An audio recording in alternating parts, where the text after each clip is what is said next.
I got Georgie Porgy, Kiss the Girls, Made Them Cry, and Yeah, George of the Jungle, and all that sort of stuff. nice. Nice. That's a little bit more tame than what I had, but yeah, it all hurts. It did, man. I didn't want to kiss the girls and make them cry. I wanted them to like it. Kiss the girls, period. Just stop there.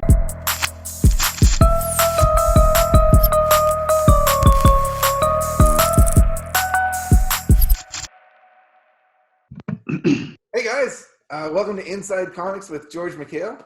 Before we get started, if you like this content, hit the subscribe button and tell a friend about it too. It'll help me continue making more videos. My guest today, I'm super excited about this, is Frank Gogol. And dude, thanks so much for being on the show. Thanks for having me. Yeah, absolutely. So you've been making comic books for a relatively short amount of time, but you've had a tremendous amount of success. I read that that you wake up like every morning at like 5 a.m. to like get started on your writing. Yeah, that's mostly true. In the world of 2020, I let myself sleep in a little later because I don't commute to work on a everyday basis anymore, so I have a little more time in the day. But most days it's 6 at the latest. But yeah, I definitely try to hustle and make time for it. I say I have 2 full-time jobs. It's comics in the morning, then work, and then comics at night, and then comics on the weekend. And somewhere in there, I take care of my family and my wife and make sure that I don't lose them. But yeah, no, it's a lot of work, a lot of late and long hours. Yeah. So you're obviously very dedicated. You were nominated for a Ringo Award for your first series, Grief, and then your second series, Dead End Kids. You won Best Writer and Best New Series. So congratulations for that. Thank you, thank you. It was shocking. People like my stuff more than I do, but I definitely appreciate that people are taking notice, and winning is nice. I like winning. So you're obviously very focused on making quality books and making comics your career. Have you always loved comics, and what books in particular? All right, let me see. We got a couple questions here. I'll start backwards. Yes, I've always loved comics. I haven't read comics for my entire life, but like a lot of '90s kids, I came in on the '80s, '90s TMNT cartoon. That was like my first comic book related thing, and I didn't even realize it at the time because I didn't know it was a comic book. But then I graduated to Batman the Animated Series and Spider-Man the Animated Series, X-Men the Animated Series, the lesser loved Hulk and Fantastic Four animated series. I couldn't get enough of it, honestly. And Power Rangers, huge Power Rangers junkie to this day, and not a comic book, but very much in the same space. So I always liked sci-fi and action and sort of superhero stories. And then I bought my first comic in 1997. I'll never forget it. It was part of the Marvel DC mashup universe, the Amalgam universe, and it was Spider-Boy. So it was a mix between Superboy and Spider-Man, and it made me fall in love with comics. And it was absolutely a trash '90s comic in every way. But I still own that copy to this day. I bought it off of a spinner rack at CVS back when spinner racks in pharmacies were still a thing. I didn't get into comics like in a big full-time way until I was a senior in high school, right around the time Marvel Civil War was happening. I was a huge Spider-Man fan when I was a kid. A buddy of mine sent me a newspaper article about Spider-Man getting a new suit, the red and gold, Iron Spider suit. And I went to my local comic shop and I, picked up the issue, and I never looked back. I ended up picking up like every issue of Civil War, I think one of every book Marvel put out for a few months, just to test the waters and everything. Apparently I was a very rich high schooler. I don't remember making that much money, but from there, it was a wash. I've been collecting and making comics at some point or another ever since. I built my whole college sort of education and career around the idea of wanting to make comics. I have an English degree, I have a communications degree. I ran my school's newspaper, which taught me, graphic design and project management and print production and all these really useful skills that help make comics. I've got a couple of master's degrees in creative writing, which have been really helpful. I have a poetry master's degree, which most people wouldn't imagine is very helpful, but I think it's probably the thing that gave me the most foundation for writing. So yeah, it's been sort of a half lifelong dream at this point, and yeah, I've been doing it for a couple of years now, and it seems to be going all right. Yeah, I was a kind of 80s, 90s kid, X-Men, Batman the Animated Series, and that's what kind of drew me into comics. My first comic was like the X-Men comic book, and right after I'd watched the TV show, and I got sucked into that. And I remember like thinking that everything was like permanent in comic books. Like when Age of Apocalypse happened, I was like, oh my God, it's never gonna be the same, and this world is like totally crazy. And like, what are they doing to my favorite characters? But as you get older, you kind of realize that that's not necessarily the case. So switching gears a little bit, I wanted to talk to you about what you search for in an artist when you're looking for someone to collaborate on a new project. What qualities of an artist are make them attractive to you? Sure, sure. Well, there's really two scenarios at this point in my career. So there are artists I want to work with, and then there are projects I need artists for. When I wrote Dead End Kids, I wrote it for Nenad Svinikainen, who did the art. I had worked with Nenad before on Grief. He did about half the stories in Grief, my short story collection. And I knew that his strengths lied in drama and like, stuff that was from life. He doesn't really like sci-fi. He doesn't like horror. He wants to draw kind of real life scenarios. And I knew that Dead End Kids, is fairly grounded in reality. It's a murder mystery, but outside of that, it really is a drama and it's about people. So I knew that he was the right artist for that book. So I wrote for him in that scenario. And if I write a book and I'm looking for an artist, the criteria kind of changes, right? Like I'm writing a sci-fi book right now. So I'm looking at artists who have done sci-fi work. I'm looking at artists who have, a really strong atmosphere, like, a little bit of a horror slant, kind of, but like can design robots and can design other things. So like it depends on the project or if I want to work with a particular person. One of the big things I look for, and this is really just a practical thing, is I look for artists who have projects under their belt already. Like at this stage, I'm doing 4-issue miniseries, 5-issue miniseries, which are big commitments. Getting one person to draw 100 or 120 pages, it's a big commitment, and it's essentially like being in a relationship with a person.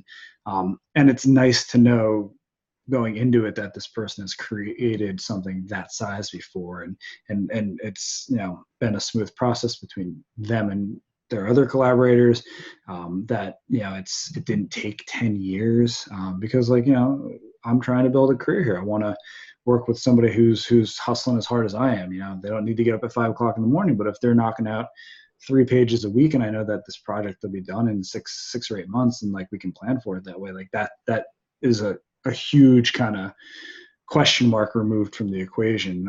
And right now, like I have books on the calendar with a couple publishers through the next couple of years, and like to know that we're going to hit those deadlines and keep the momentum up, it's so important.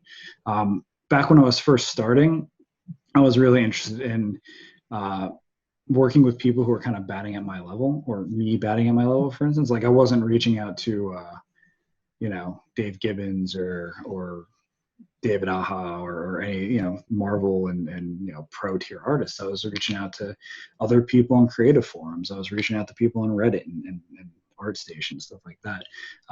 And I think that's like a really good piece of advice. Like a lot of people want to go into their first project and make it this big thing, their magnum opus, and they want to work with the best artists. But the truth is they're wildly ill-equipped to even write that project, let alone be able to afford those rates. And I think it's just better to start small. So you have a new series out called Dead End Kids, The Suburban Job. Can you tell us about that? Sure. So I think we should let's talk about the first series first, because that's like a good way to compare it. So we mentioned Dead End Kids, Volume 1, like we have to call it now, a little bit. Dead End Kids is the story of 3 kids in 1999 trying to solve their friend's murder. So it's a little Stand By Me meets the Hardy Boys, but darker and more violent. And like I mentioned earlier, it's really a book about childhood trauma and whether it affects who you grow up to be and whether you can beat that kind of stuff. So that book was a really wild success for me. Like it really put me on the map and got me, got Marvel to reach out to me to submit samples and like lots of really cool opportunities because of that. It was also my first miniseries, and like I was incredibly overwhelmed and like had retailers calling me every single day for 2 months, 3 months, asking if I can get them copies. So it was an exhausting experience in a lot of ways, on top of getting married and doing 20 cons and 20 conventions in 2019. Like it was pretty wild. But the book was really successful, and SourcePoint Press, the publisher, asked me if I wanted to do more. And we took sort of a true detective style approach to the Suburban Job. So it's a new cast. So it's a new set of kids in a different place, different crime genre. It really is sort of a soft reset. Kind of gave me a little more motivation to write it, because anyone who read the first book knows it ends on like a really fine point, and to write more with that cast would really undermine the ending of that book, and I wasn't interested in it because it's so beloved by so many people in a way that I never expected. So the new book is it's about 3 kids in 2008 who are the loved ones, survivors of people who died on or because of September 11th. So it's the daughter of a first responder who died on Ground Zero on September 12th. It's the brother of a soldier who was killed in Afghanistan a few years later. It's a young Pakistani American woman who's living in sort of the racially exacerbated post 9/11 world. And in this book, rather than it being a tight-knit group of kids who kind of rely on each other and take care of each other and help each other kind of get through all the hard parts of childhood, it's 3 kids who were friends and have really fallen out over the years, especially in the wake of the various tragedies and hard things in their lives, to the point of it being antagonistic. So it's kind of like flipping the original model on its head. But it's these kids who are all going through these things, and they get caught up in this kind of drug money heist situation where they've got a drug dealer kind of trying to hunt them down over a bag of money that's missing. So it's different cast, different time period, different crime genre. This one's a heist book, and we kind of, to keep it fresh, kind of inversed the original formula with the kids. So it's different in a good way, but like for anyone who read the first volume, it's the same look, it's the same feel. The whole creative team is back. So I'm telling the story. It's gonna feel and read like the original, but it'll be a little bit different. It's gonna look the same because Nanad's on art and colors again, and Sean's on letters again. But again, we're gonna do things a little differently. The last one was set in the winter, which gave it a specific aesthetic, and this one's set in the fall, in the Northeast, so it's got its own aesthetic.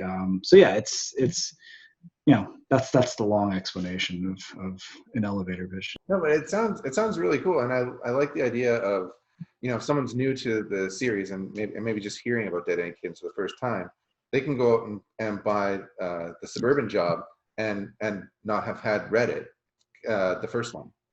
Exactly. That was part of the mentality going into it. It was definitely about keeping it accessible, not wanting to kind of step on the very new legacy of the original series. But if this one does pop off and people do like it, maybe they'll go back and check out the first one. It's kind of a win-win, like get to keep them separate and let them be their own things. It's a really great book. Everyone should check it out. And if you didn't read the first one, it doesn't matter. If you read the first one, you're gonna like this one too.